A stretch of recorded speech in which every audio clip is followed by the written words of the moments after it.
Well, my dad is Melvin Cephas. He is one of the original members of the Rude Boys of Fonda. How was it growing up with your dad and the Rude Boys, and how was your relationship with that? So my dad initially, I love my dad now. Let me start off by saying that. My dad was young.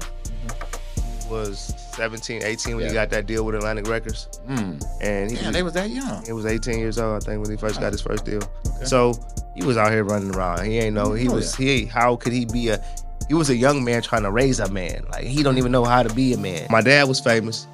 It was his name. When I go over my aunt's house, my grandma's house, we watching videos written all over your face. He's on the American Music Awards, Billboard, and Mike Tyson, and Bert, and all these people that they be around, and I seen that. I'll go home. We ain't got no food. There's so many of us. My mother young. She had to leave school at a young age. She didn't go to high school. She finished that. She stopped in the 8th grade, but she got hers. She finished, and she went to college and stuff. But she was living a poverty life. 2, 1. Hey, what's up, everybody? You tuned in to another episode of Strategic Moves. I'm your host, Ken Dow. This is a place where we bring art, culture, politics, and business all together, and we do it every Thursday right here on this podcast. But when I'm not shooting this podcast, I am the owner of Strategic Resources, where we specialize in political campaigns, government, and public relations work. I've been doing it right here in the city of Cleveland for over 25 years, and I want to make your next move a strategic move. So this program gives me an opportunity to do just that. I get a chance to bring on some of the people that I met. We talk about some of our experiences, and maybe, just maybe, you'll get something out of it that'll help you in your business or your personal life. So, if this sounds like something you'll be interested in, all I need you to do is hit that like button, hit the subscribe button, and the notification bell as well, so that you'll know the next time this program is coming on. So, without that, we're going to get going on our program today. I want to thank everybody who's been following us, and please, by all means, hit that subscribe button. If you're not, it's free. Don't cost you a thing. All you have to do is hit that subscribe button and hit that little bell, and you will know every time one of our programs is coming out, and that's important. So please subscribe to our program so we can continue doing what we've been doing here to get more good guests on our program. And today we got a guest on our program who's none different than that. And he's an interesting guy, and we're going to talk a little bit about what he's doing in our community and why we brought him on the program. Before I do that, I want to give a quick shout out to the producer of this podcast to help us put this thing together. DJ True, what's happening, son? What's going on? What's going on? Everything's good. Everything's good, man. Just ready to get going on the podcast. We got to do. This is a redo. It's a redo. It's a redo. We did this one before and had some technical difficulties. It's so nice we had to do it twice, huh? Yeah, so nice we had to do it twice. So we're getting into this one. You know, the first ones is always the best one, so we're going to try to make this one just as equally as nice as the first one. So, well, speaking of twice, I got something that went viral twice. What's that? Marvin Sapp. Yeah, man, you like coming up with this. It had nothing to do with this. What's worse than going viral once for the wrong thing? Well, going viral twice. Because people take stuff out of context. He didn't do what they said he did. And it was 2 years old. And everybody who done been to church know what it is. I mean, come on. I mean, they acted like it was something different. I done been at church where the pastor done asked people to come down and give as much as they can. If you can give $100, give $100. You can give 50, give 50. That's all he did. He didn't tell them to lock the doors. He said, shut the doors. He said, close the door. He said, close the door. Close the door. And the reason why he said close the door, when you listen to him, he said people was getting up, walking out. And he was like, hold on, we're not finished. Close the doors. I want to raise this money. He said, we're going to raise $40,000 online and in this audience. He added up the amount of people there and the amount of people that was online, and he said, we're going to do this. And I think he did. A big part is I just think that, I mean, not saying that it's wrong to, people raise money for churches, and I'm a firm believer in paying tithes and offerings, to my church, my place of worship, and helping other causes. But I think the delivery and how you do it can cause you scrutiny, and I think that's what happened in that situation. People just started scrutinize how it went, the amount, and everybody's social media clickbait happy. So that's all it. That's at the end of the day. That's all it is. I mean, it was 2 years ago. He raised the money. He's still good, and They ain't canceling him. He's still running around here, you know. And he's getting, you know, he's getting a lot of publicity off of it, you know. Like they say, never should have paid it. Oh man, but that's why I mean that's kind of a valuable lesson that, you know, I guess be careful, you know, what you do on social media or what you do in the public's eye, because now since the world is more media hungry, you know, you could do something that was in context 2 to 10 years ago, and then it starts resurfacing like it happened yesterday. Because I didn't even know that was an old thing. I thought it was something that just happened, but whether it was old or new is the issue of what people talking about it. But again, I tell people this: I don't loan out any more money than I don't feel that I would give away, and I don't. I wouldn't go to a church and give any more than I think I can afford to give away either. And I was talking to Zeke earlier, and he was talking about billionaires and people with just a lot to have, and or people with a lot to give, and are they giving as much as they can? And again, I think, you know, God loves the cheerful giver. So if you in a position you could give it. If you can't, you can't. So if everybody in there would have said, we ain't got it, Reverend, and got up and walked out the door. Sorry, we ain't got it. Sorry, we ain't got it. And they would. And there was a lot of people who sat there who just didn't have it. They just didn't have it. So they didn't give it. But the ones who could, they did. And so if they was able to do it, hey, get it done. You know?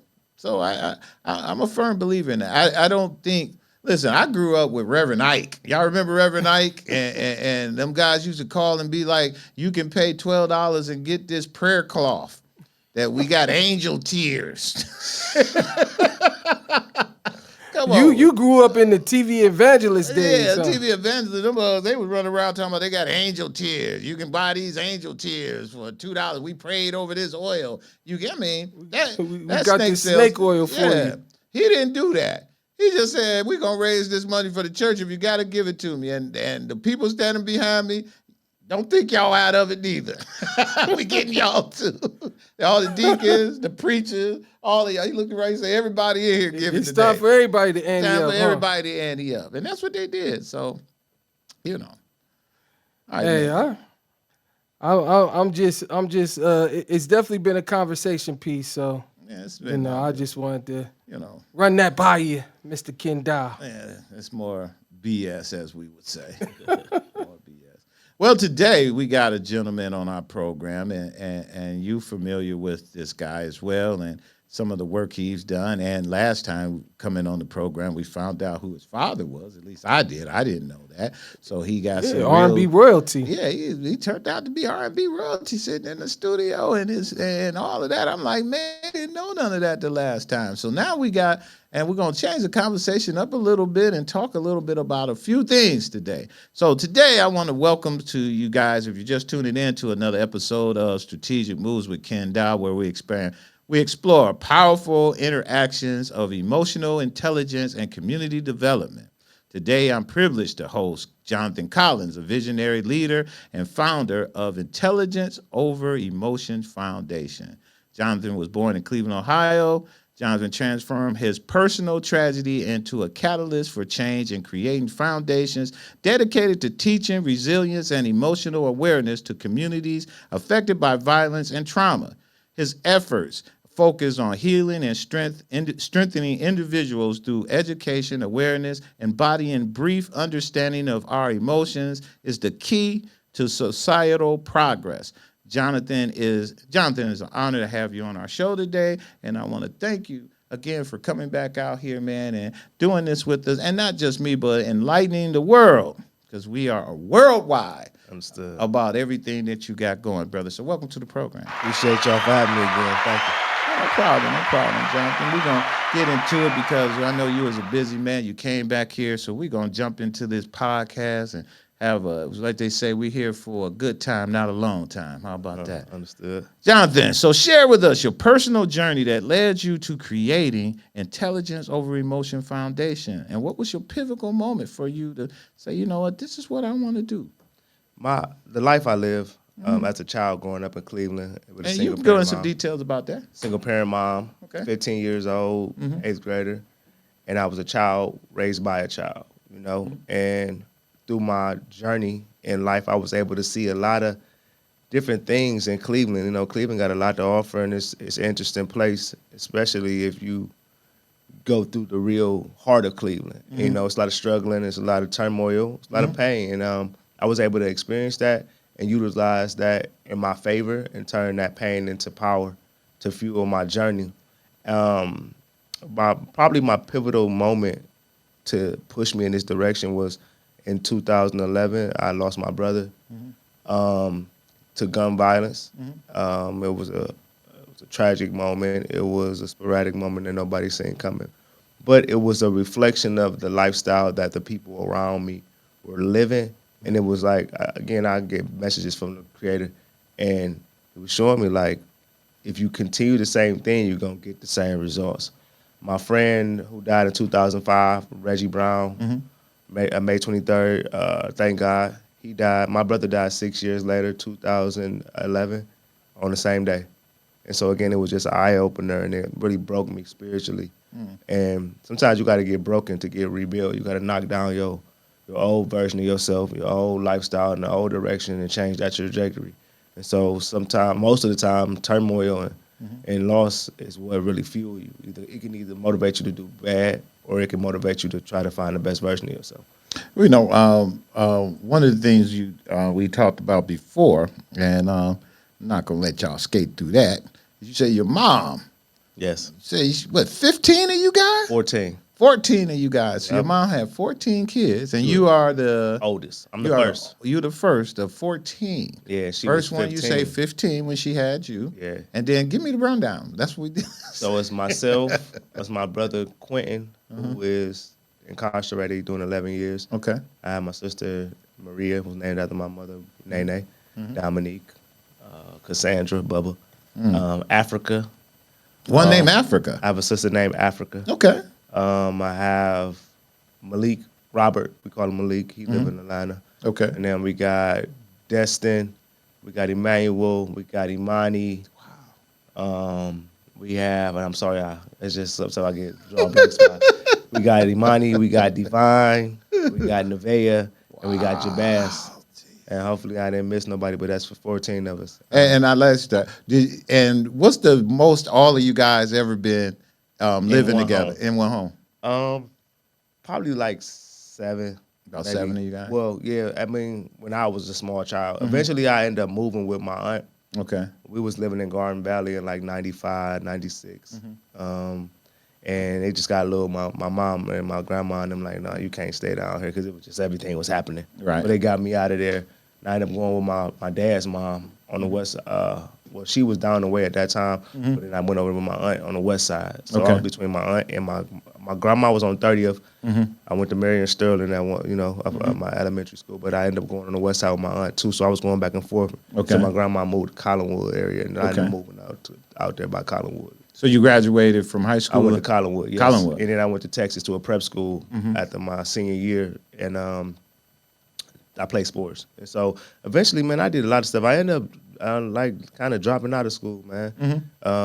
Athlete, had everything going for myself. Dropping out of college? High school. High school? Yeah. Oh, you know, we did talk about it. That's right. It was high school first, right? Then I was making knucklehead decisions. Right. I was a young man making decisions on my own, and it wasn't to throw nobody under the bus. It's just I got to a point where I thought I knew everything, and I had everything going for me, but I just didn't do it the right way, and I was behind, and I thought I wasn't going to be able to make it, so I just made the dumb decision, which was like, I ain't going to do nothing no more. Okay. And that was a bad thing, but my coach ended up helping me, my high school coach, and got me into school and then got me in the right state. And so I did end up going to college. So what would you say is the advantage of being a part of a big family, and what's the disadvantage of being in a big family, if there's one? The advantage would be you're never alone. You know what I'm saying? There's always somebody there. Right.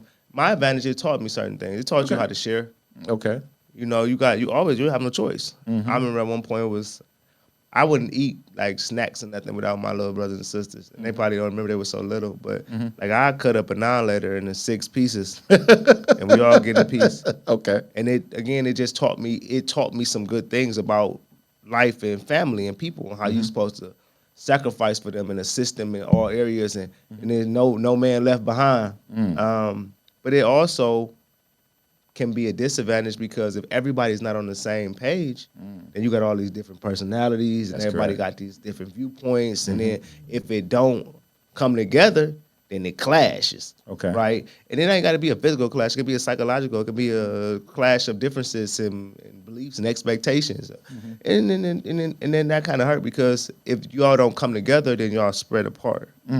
Right? And so if we not working together and building things together and using that advantage, because there's a lot of us and we can put money together, like the average family that work together. Okay.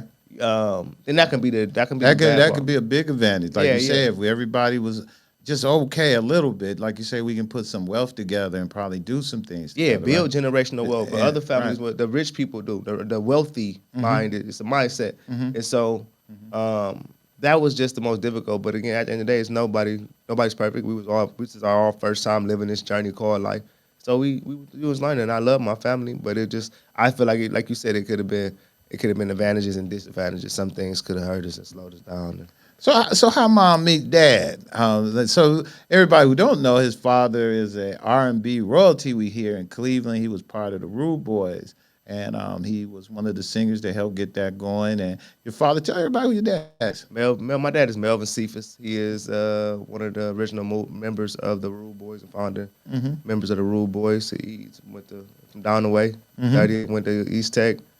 My mama as well. She from 40th and Cedar. My dad from 33rd and Central. Okay, so they were all in the same neighborhood. Yeah, right there. I believe my mom lived down the street from Frank at one point. Oh, okay. Yeah, okay. 36th, 37th or something like that. Okay. So my family from down there and stuff like that. And just too young. I guess my mother was young. Okay. 15, 16. He was 17. You know. Probably about 14, 15. I mean, he was probably 16, 17. You know, back in your day, it was okay. It was in the same area, the same generation, so to say. And they just, I guess they. So how was it growing up with your dad and the Rude Boys, and how was your relationship with that? So my dad initially, I love my dad now. Let me start off by saying that before I say anything that can be utilized in the wrong way. Like you said, they take things out of context. Sapp. You don't want to get Marvin. We're going to call it, you don't want to get Marvin Sapp. I want to be politically correct and say things that's as logically and smart as I can. Exactly. Now, what you say is how you say it, right? So I want to be mindful. Yeah, you don't want to get sapped out here. No, not at all, no. Yeah. But my dad was young. He was 17, 18 when he got that deal with Atlantic Records. And they was that young. He was 18 years old, I think, when he first got his first deal. Okay. So he was out here running around. He ain't know. How could he be he was a young man trying to raise a man. Like, he don't even know how to be a man. He's not a man yet. He's a young boy, teenager. And he was chasing his dream. And with chasing your dream, you got to make a choice. You're either going to give time to that or you're going to give time to that. You got 24 hours, what you going to do? Especially if you ain't thinking, you moving fast. You end up moving and chasing that way. And he left me unoccupied and my mom to do a job alone. And my mother's a strong woman. She just had a birthday on the 28th of March, turned 57 years old, young. Yeah, that's what she was telling me, because she might. I was like, wow, your mom my age. Yeah, my mom just had a birthday and I love her. And you told me she out here working and everything. Well, I guess so. She's 57. I'm still working. Yeah, she do hair. She got a lot of her own businesses and stuff like that. She really is my motivation. The reason why I'm who I am is I watched her. I got you. She was grinding and going to marches and had families of black nationalists and all type of stuff going on around me. And I was just like, I looked up, I said we were like Tupac mom and Tupac. You know? Like she was just moving and grinning and like doing what she was doing, but life was taking advantage of a great soul. And I was watching, good, bad, and different, you know, and it just molded me into who I was. But we kind of went on a journey that was, my dad was famous. He was his name. When I go over my aunt's house, my grandma's house, we watching videos written all over your face. He's on the American Music Awards, Billboard, and Mike Tyson and Vert and all these people that they be around. And I seen that. And I'll go home. We ain't got no food. It's so many of us. My mother young, she had to leave school at a young age. She didn't go to high school. She finished she stopped in the 8th grade, but she got hers. She finished and she went to college and stuff. But we was living the poverty life. Oh, let me go back because I tell your mom every time you can be give me something. So she stopped going in the 8th grade. Yeah. Because she was having kids, and she had 14 of you guys, so she was having them. Yeah. And so she did go back to school, you said? Eventually, yes. But my mother was paralyzed, like, briefly when she had me. To where, like, I kind of damaged her, on the way out and kind of had her in bed. And she still had 13 more. Yeah, and so. Wow. She was bedridden for like 6 months as a child. So her mom, my grandmother, and some of her family she was like 15, 16 around that time. But she was bedridden. She couldn't walk. And so I was going back and forth. And, I was kind of learning a lot by myself as a young man. And my mother did everything she can, but she was learning too. And so, yeah, she was learning because she was a young girl. It was roller coaster ride. Yeah. It was roller coaster ride. I mean, she taught me love. She taught me about life. I honestly say if I didn't have my mother in my corner and I didn't learn what love was, not the word love, but the feeling of love. Because those are two different things. That's correct. I can tell you I love you, and then I can abuse you or Make do you something feel wrong. I can hurt your spirit. Right. Then I can actually create the feeling of life, and you can feel it, and it's like you can feel it and bring those. Activate your sympathetic nervous system and make you feel better. Your parasympathetic and you feel good. You feel it, right? That euphoric feeling. And so my mother, she directed me with that. We ain't have a lot. We were lacking resources, but she was rich with the universal bank. Her universal bank was rich, and she taught me that. She taught me yours was too. It's everything is in you, and so. By going through that, like I said, it can either make you a monster or it can humble you. So it humbled me and it brought me closer to the higher self within me. And that's what really pushed me to the... So what Melvin doing now? Last time you said he was not doing too well, right? Yeah, my dad, he probably gonna call while I'm here. He had a stroke in 2019. Okay. At the end of right when COVID was about to start, right that next year COVID started, and I had custody of him. He was living with me, and we were going back and forth through the hospital. He had a gout in his feet, and he was just dealing with a lot of different things. And it honestly gave me time to spend time with him. The time that I probably missed. Right. And it was something that I needed so I can evolve to the man that I needed to be. Like I had to do this with my dad. That's right. Because I love my dad and I'm a part of him, and it's something that he needed to tell me so that I can grow into the man that I need to be, or I need to see where his weakness was at, and I can compare like, oh, maybe that we got, because we so similar. They say we look just. Oh, y'all look just alike. So we're so similar in so many ways, but the difference is I learned those things and I made those things a point to change, to improve, not just change. You got to improve and grow and be better. That's correct. And so. That moment that I spent with my dad was everything. That's really good, man. I want to give shouts out to your dad for all the work he's been doing and everything else. And big shout out to your mom, man. Like I told you last time, I think that's really remarkable. And see, she went back to school and did everything else. So big shout out to both your parents, man, and all the stuff to help you become who you are. So now we're going to get into the question of why you're here today and some of the stuff you're doing with your program. The mission of your organization is Intelligence Over Emotion Foundation. Is deeply connected in fostering self-awareness and resilience. How do you see these elements playing a role in community development and personal growth? So, well, honestly, the community, we're dealing with a tremendous issue, not just in our community, but all over the country. Everywhere where a brown and black man reside, we having this issue where we learn how to manage ourselves. Emotionally, we got a lot of impulse decisions. Again, I'm a big Tupac fan, and I can use Tupac as a point of reference, where he was out the window spitting, and he was this amazing, artsy, great thinker, but he had this side of him when he lost himself, where he would overreact and he would become impulsive. Right. And as a whole, the brown man, we deal with that. And I feel like if you want to change our current situation, that is a primary focus that we should look into, because that's everything you think of is invented twice. So it starts in your mind and then you act it out.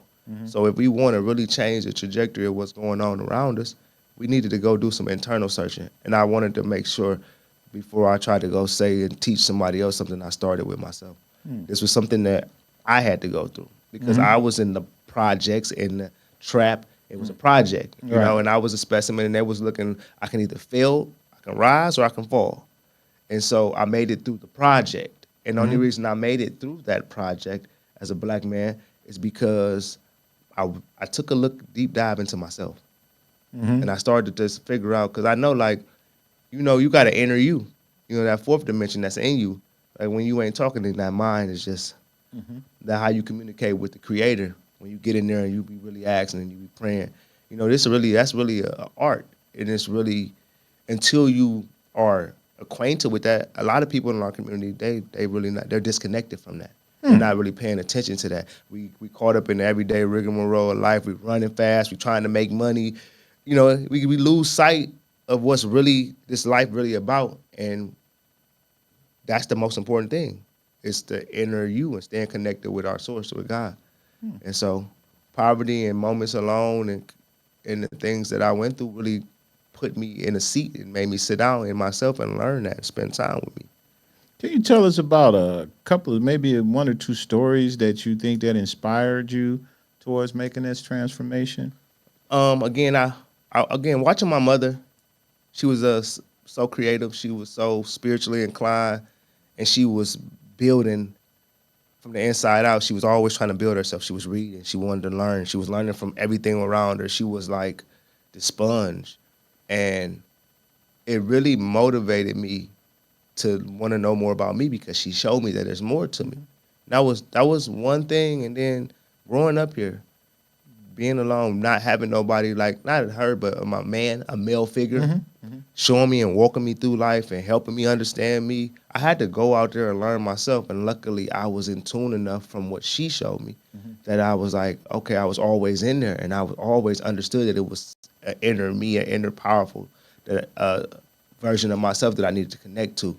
And so being an athlete, father, being famous, being poor, being out in the streets selling CDs and losing my brother, all these different moments, they were really just like, they were eye-openers, and they were helping me. And before I knew it, it was like, I got a message from my creator, and he said, it's like, it's something I got to do. You got to do this. You got to do this. It ain't what you want to do. You got to do this. As a matter of fact, here, give me everything that I gave you.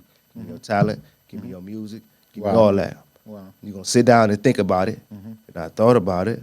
Luckily, he didn't sit me down in jail or anything like that. I sat down in life, and I was in a situation where I was like, I was homeless. I was poor. I remember I was sleeping in the back of my mother's car, and this was like 2000 and the beginning of 2009 when my grandma died in 2008. And so I was sleeping in the back of my mother's car, and I was doing my CD. I was coming out with my first really CD that by myself. And I was like, my mother said she remembered the day. I was like, Ma, I gotta go. I'll be back. I gotta do this. And I burned all my CDs up. I had a 1-disc CD burner. And I sit up and I burned like 500 CDs, 1,000 CDs with 1-disc burner. I had burned the CD so long that I was falling asleep and I hear ding, and I thought I was hearing the CD burner. It was waking me up like I was hypnotized by it. But I put my bag, I filled it up, I left. Like I slept in the car and it was a young lady that I was interacting with at that time. And she slept out there with me. She ain't have to. She had her own house and stuff. You know what I'm saying? But she cared about me so much. She broke that bread with me, which was her time. And I set up, like, again, I'm this high school basketball star, went to college, all this stuff, father famous, and I'm like, I'm fucking up. You know, I mean, I'm making bad decisions. This ain't where I'm supposed to be. And I can hear that voice in me, like, you ready? Listen to me. You did it the way you want to do it. And now go do this. And I just start having these visions of intelligence over emotions, this grand idea of saving humanity by fixing us psychologically. That's how we gonna get fixed. That's our issue. It's something in here that's off, and that is really the driving force to our behavior. And again, I was sitting on St. Clair. I had did a case study on people because I sat outside so long. I just was watching people. I was learning people. The tendency, how people talk. People from Cleveland, we instrumental thinkers. instrumental. You can be empathetic, an instrumental thinker, or analytical. And to be analytical, that's like your strategy, like your math and figuring out puzzles. And then in instrumental is when you think to figure out the who, what, where, when, and why of the individual you're dealing with, so you can take advantage of them. That's like a lawyer, a car salesman. They would see the person walk under, they like, all right, let me, you know what I mean? They pick your brain apart. That's the person that sell the DVDs or the hustler or the person that's gonna rob you. He like, yeah, what's up? Where you from? Ooh, ooh, ooh. Oh, okay. Look over at him, and now they, you know what I'm saying? They own you. They instrumental thinking, or you can be empathetic, which is interacting with people based off of experience and concern. And that's the most healthiest way to really deal with a human, because analytical is you're not a math problem. Instrumental, I'm not trying to get over on you. But empathetic, I'm really connecting with you and I'm really concerned who you are. And so we're really dialoguing and bouncing ideas and we really being genuine with each other. So I learned that in the streets. Like I said, I learned all these tips and tools. And I'm like, damn, man, why people kind of really messed up? And this is the only thing that's going to do it. And so he gave me visions and I did it. I started piecing, I started connecting the dots. And I had nothing. I had absolutely nothing. Like I had no money.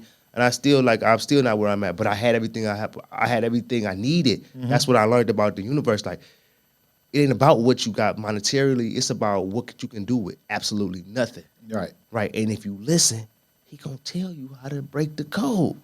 Well, that's how Black folks survived. If you think about it, it is working with nothing to make something. It's like even when we talked about the Eli Whitney and the cotton gin and some of the stuff that was made, a lot of it was made because you had nothing and out of necessity. You got tired of picking cotton. It had to be a better way to do that. And the white man was really happy with the way he was doing it. He didn't care. As long as you was out there every day and he can make you and whip his whip to get you to pick it up, that's what he was going to do. He wasn't trying to figure out a better way to help you do that. Right. You had to figure out a way, and it comes out of necessity, like what you're saying. I want to go into, we talk about your organization and everything, and I explained it. Why don't you explain to everybody exactly what your organization do, where you're located, and some of the stuff that you guys out there doing now? So, my company is the Intelligence Over Emotions Foundation. Okay. It's a 501c3. I'm the founder and I'm the executive director. I'm the mentor. I'm the Emperor of the King. I'm everything. I do everything. I meet with the kids. I do the meetings with constituents and stakeholders around the community. I've been doing this for now 2-3 years, like technically. Like I've been doing it for like 10, but I've been doing it on paper for 2 years, going on 3 years. What y'all do though? Like what the organization does? So my primary goal, we have programs. We program. I started off teaching it through basketball. Okay. Through sports. I was at Hawken High School, maybe 2021 to 2023, and I taught kids emotional regulation. And I was like a mental performance coach, basically, because I know how to deal with adverse situations, like when you're shaking up and your nervous system is triggered. And again, I didn't know that's what I was doing. I learned this in the city, in the hood, and so I just took that information that I knew and just was using my life as a tool to help other people. So I was helping the players. I keep them under control of the bench, try to make them focus and play harder.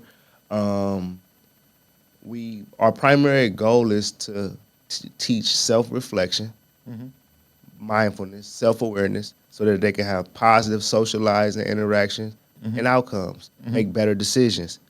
And I connected with a Case Western professor by the name of Dr. Richard Boyasis, who is the founding father of emotional intelligence and organizational development. And he became like a mentor to me. He started giving me insight. I probably was like my 30s at that time. And I just fell in love with the whole phrase of, again, because I didn't know this is what I was going to end up doing. I didn't know it was just a piece of paper and information. And I knew I wanted to help people. I knew about emotional intelligence, but I just didn't know how I could what could I do that differentiates from what everybody else was doing. And my first thing I noticed is like, there's no baseline or no information and no study for brown people and where they are psychologically. We've been through a lot.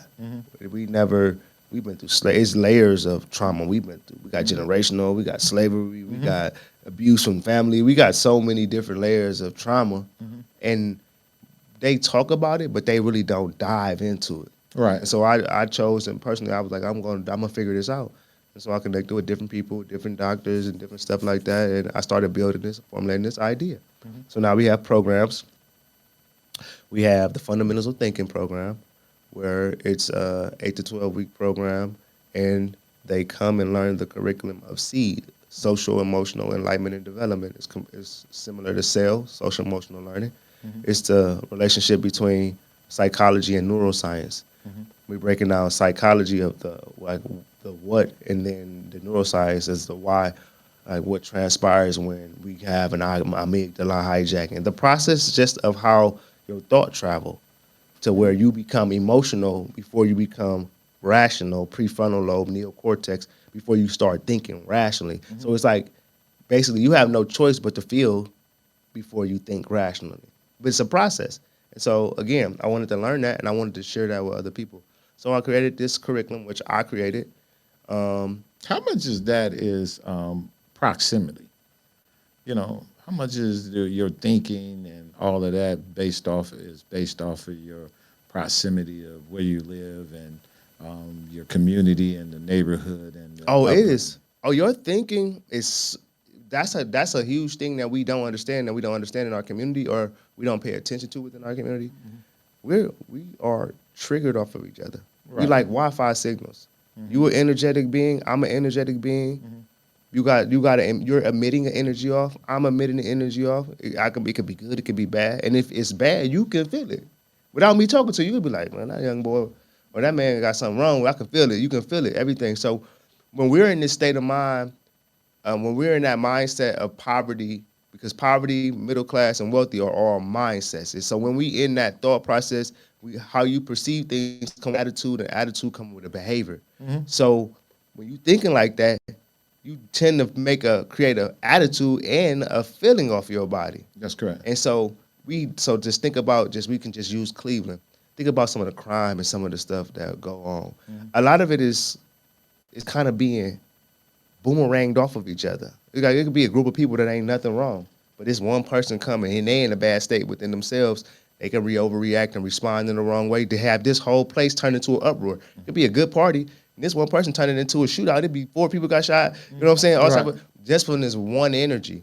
So we have to be more mindful and understand how important and imperative it is to learn about the transference of energy and how we're feeding off of each other on a continual basis. And again, that's what I want. That's just a portion of learning about emotional intelligence and regulation. You got to know how your trauma is really being effective and triggered from other people. You know, I said that is because when I was listening to you say you were working at Hawkins, and I imagine what you were doing there would have been totally different. Oh, yeah. Yeah, when you was working at CMSD or one of those schools trying to give them that. I was just sitting there thinking like, man, did any of those kids even really needed your help there? So this is the interesting part about everything. We all got a central nervous system with a sympathetic and a parasympathetic. We all go through chronic stress. Now, what triggers you and what motivates you is different. As some people here, we're traumatized. We got PTSD. Like you can get PTSD from living in the hood, in the wrong hood, and being shootouts, all that crazy stuff, fighting family. You know, an army person got it from going over in Iraq, and they got it, but it's the same thing. It's the same thing, and to them, they could be having issues at home. Yeah, they got things. They parents, somebody wrong. Yeah, there's something going on in everybody. Everywhere. You're a human. And so unless you're perfect, then you're going to be. If you're not in that perfection place, then you're going to be making human mistakes and human decisions that affect other people. Right. And so it's the nervous system that is common. You got a sympathetic nervous system. I got a sympathetic nervous system. We both go through chronic stress on a daily basis. Right. Depending on where we grew up and what we went through, it's going to be worse or less. So once that is damaged, that's what really triggers other people or affect how your mood and your feeling and your decision making and your rationality, how you feel. That's really the most important thing. So I just, like I said, and this was, I didn't learn this the traditional way. I really experienced this stuff. So it wasn't from a clinical space until I became partner with Case Western and now with the juvenile course where we're running measurables and we're doing surveys. We're actually taking data to study this now. Yeah. Let me ask you a question. It says collaborating is often the key to outreach and impact. Are there other organizations or sectors you want to partner with or you're partnering with now that's helping you with your efforts? So who I'm currently partnering with now, Kent State. I did First Start program where I work with juveniles that have experienced, they're in the foster system and they had experienced trauma and violence. I've also worked with the Cleveland Public Library, where I had an after-school program, and I would meet with kids in the community, gave them a space to open up and speak about their emotional space and what's on their mind. And it was the Rockport branch, Cleveland Public Library on the West 140th Purist, and they had the Best Buy Teen Tech Center where kids would come and hang out, learn how to make all you need to know about entrepreneurship, make buttons, T-shirts. They have a studio in there where the kids can record, make songs, and so we did a lot of different stuff. We used to hang out with the kids. I partnered with the juvenile courts and Case Western Reserve, and we're doing it. It Takes a Village program. It Takes a Village Healing Circle is I receive a caseload of students that are at-risk youth that are going through the system or at risk to go through the system. Meet with them weekly and mentor them, teach them character development, emotional intelligence, how to process their feelings, create an environment where they can sit down and conversate, bring different people to the community. I've also been partnering and working with Danita Harris, Channel 3 News, Josh Cribbs. I am a Shine mentor with Danita Harris' organization. I've been doing that for going on a year and a half, almost 2 years. And we're currently at Miles Park Elementary, working with students I'm gonna come check you out over there. That's what we was gonna try to do the last time. Oh, so, you definitely. We every Tuesday we there, 1 o'clock to 2. We did financial literacy. Erie Bank came and some other community partners. And that's every Tuesday. Tell everybody again. That's every Tuesday. Every Tuesday, 1 o'clock at Miles Park Elementary. Mary Bibb's mom is on the board of the Shine organization, so she spends time and we just try to help the community out in any way we can. I'm currently working on a program where, which I was talking about, it'll be at the Rocket Arena in the Bridge Spaces event. The date was set for June 27, but they're trying to expedite it and move it up a little bit. They're going to give us some free Cavs tickets. I've been able to partner with the Monster. Oh, well, hell, charge. You want those tickets now. Yeah. Had them come up there. They'll be able to come. That's awesome. I took a group. I took about 30 people. They gave me 30 tickets. Okay. I took kids to the game. We take them out, learn to the Foundry, learn selling and rowing. Okay. We take them bowling. We take them fishing. I'm going to do an event I'm working on where they're going to come and learn how to fix cars. We're going to teach them, young man, you're going to change a tire, you're going to change the brake pads, you're going to change the oil, and we're going to teach them how to do a tune-up. And, just trying to give them tools, resources, jobs, opportunities, and show them different things so they can just be the best version of themselves and get them out of trouble. All right, I got 3 more questions for you. We're going to run through these so we can stay on time, okay? Yes, sir. All right, challenges are inevitable or inevitable for the kind of work you do. What are some of your biggest obstacles you face, and how have you overcome them? My biggest obstacles I face, first, initially it's funds. It's hard to do stuff if you ain't got the finances. Like I said, I started off with a dream and no dollar.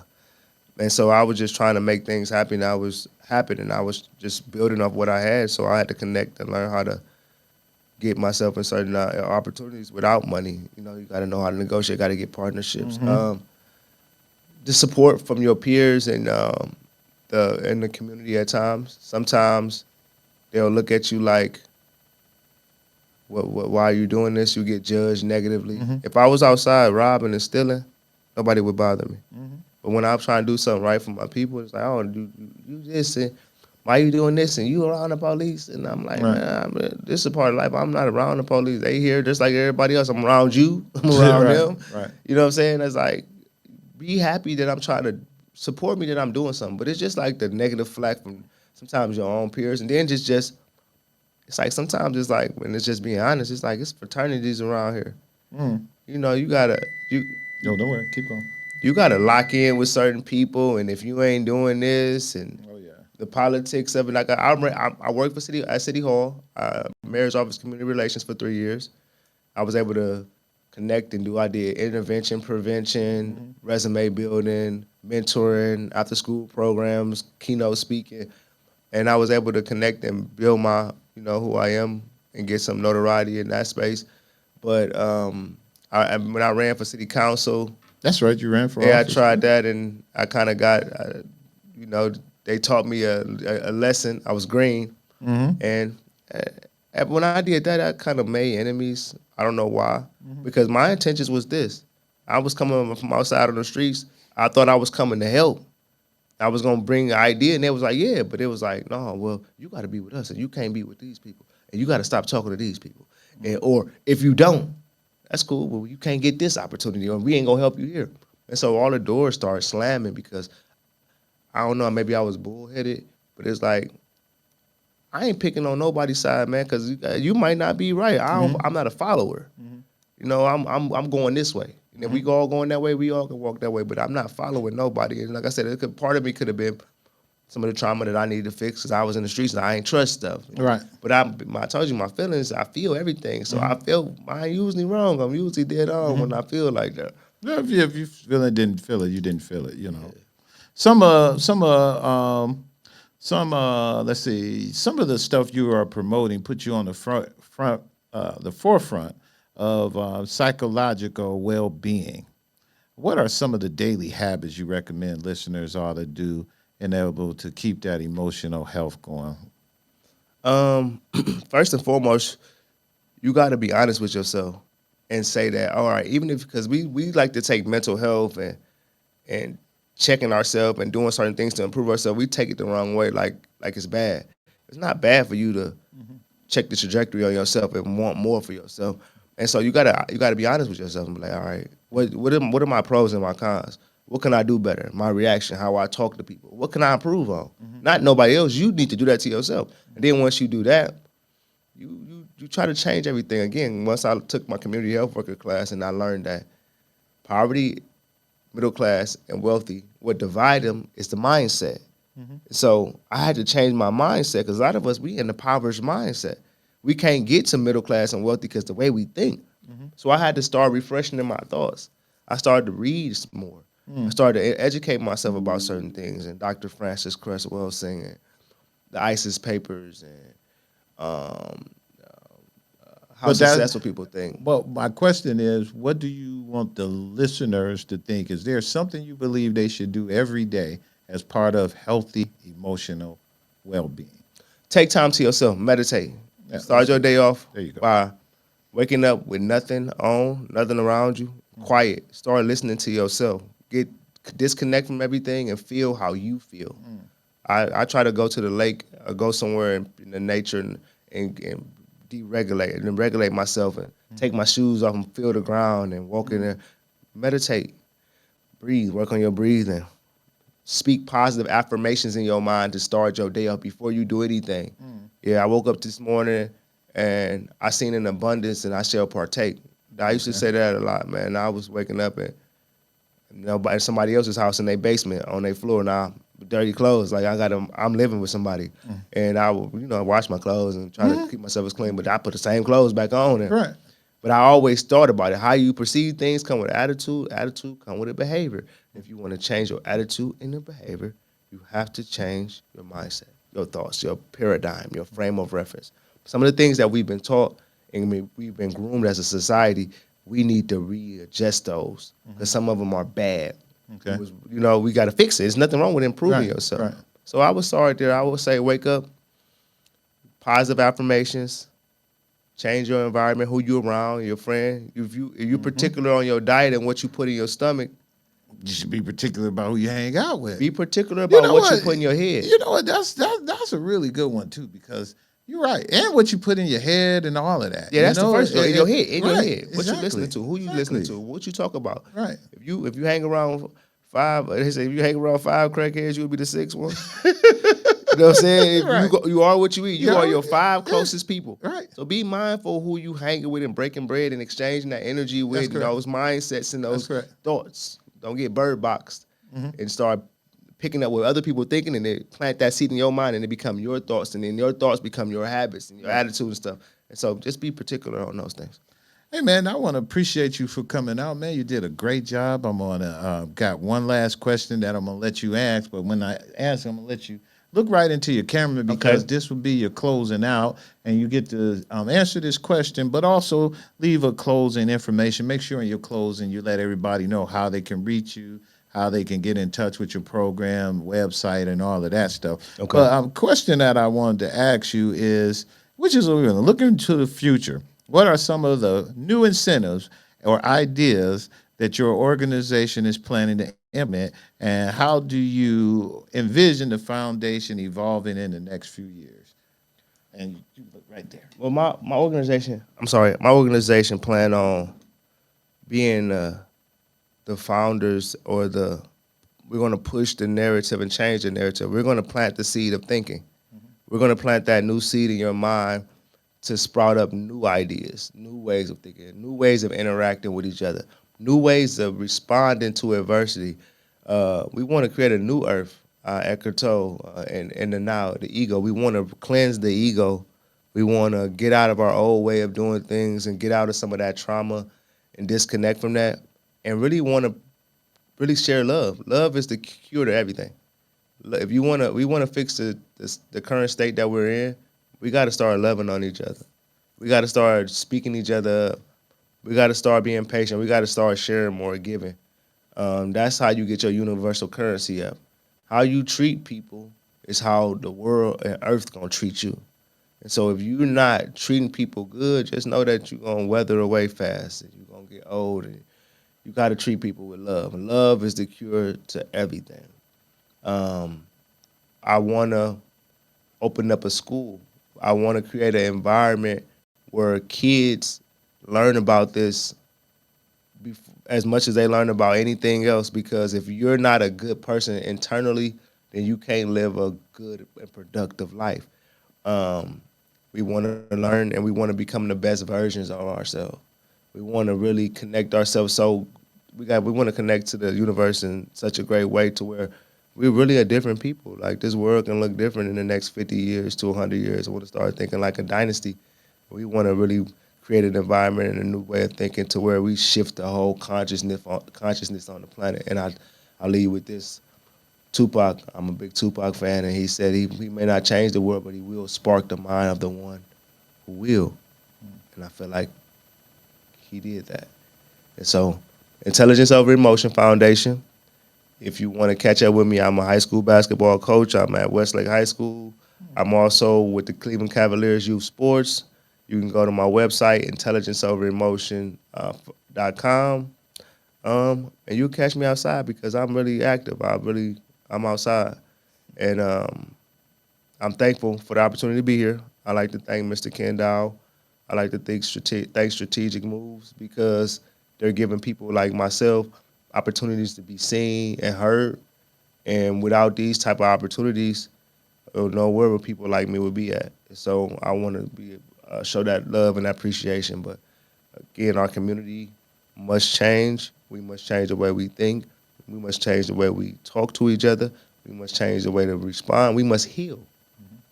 We got to heal. We never heal. When the last time you heard about no violence and no fighting and no negativity? We got to change that. We got to have a moment to where we can say, nobody got hurt today. Our nervous system is healing, and we really coming back to ourselves, and we really spreading love. So thank you again.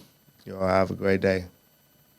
All right, y'all. That is Jonathan Collins. Great man. He's doing some really good things here in the city of Cleveland. And we're going to keep up with him as he involved and get more and more in his program. He's going to keep us in tune with everything he's doing. And if you go ahead and you look in the description, we're going to put in there links of how you can get in touch with him as well as his program. And to everybody, next week, we'll see you then. Peace. Good job, brother. Thank you, man. Good job. Oh, I was nervous again, man, y'all. Oh, you did great, man. You will see. I'll be scratching. Hey, I got a quick question. I got a Oh, go ahead. after the podcast question. We're gonna keep it there too, cause go ahead. Now one of your programs I thought was really a good program about teaching these youth on changing oil, the whole mechanic type thing. What is the age limit on that? Because I know plenty of like young adults and grown people that need to learn that. So that program is the It Takes a Village Healing Circle. And again, we just getting different people from the village to come in, because again, our village is kind of broken down. And we need our village to come back together. So everybody plays a different role. So I have different events and different speakers or different people coming there. They will invest and donate their time or something that they have to offer. So, like I said, I take them to the Foundry. We go fishing. The Euphoria donated the bowling alley, and they fed us. We took all the kids bowling, and so that's just a character development program again, because we're trying to help the young man learn different things. It's like it's sporadic. That idea I came on with was with a mechanic friend of mine.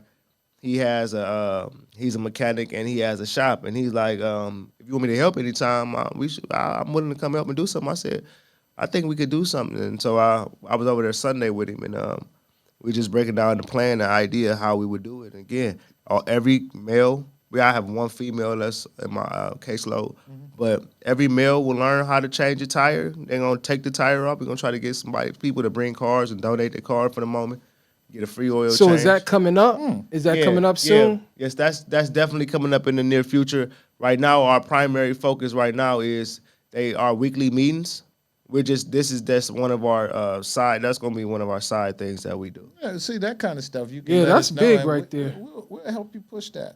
So just even if you want people to come to the meeting, even if we got a decent social media following, we can put it on there. If you got a flyer or if you did a little quick video on your phone and say, hey, will you share this? We can do all of that and try to help you get there and help people to come with, cards and training and all of that. We'd like to do that. No, definitely. Again, I got another kid that just came through my email while I was sitting here. Yeah. So I got like 10 now, about 10 in my program from this cohort. Okay. I had 9 the first, so it's almost 20 total. This, like I said, I deal with all type of kids. I got the kids at the school. Right. We took them to the Playout Square to see the LeBron James. Okay. They did. Yeah. And, right. It depends. It varies. We just try to take them into different environments, see different things, learn different things. And mainly, help them get jobs and help them stay out of trouble. Whatever I got to do to help them not do with some of what I seen and what I know for certain, and what these kids are here stealing cars. I got a couple of them that they revert back to what they know.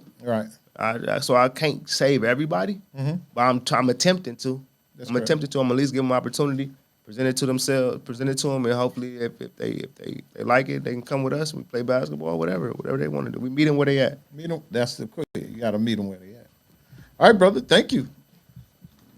All right, we good? We good. Excellent.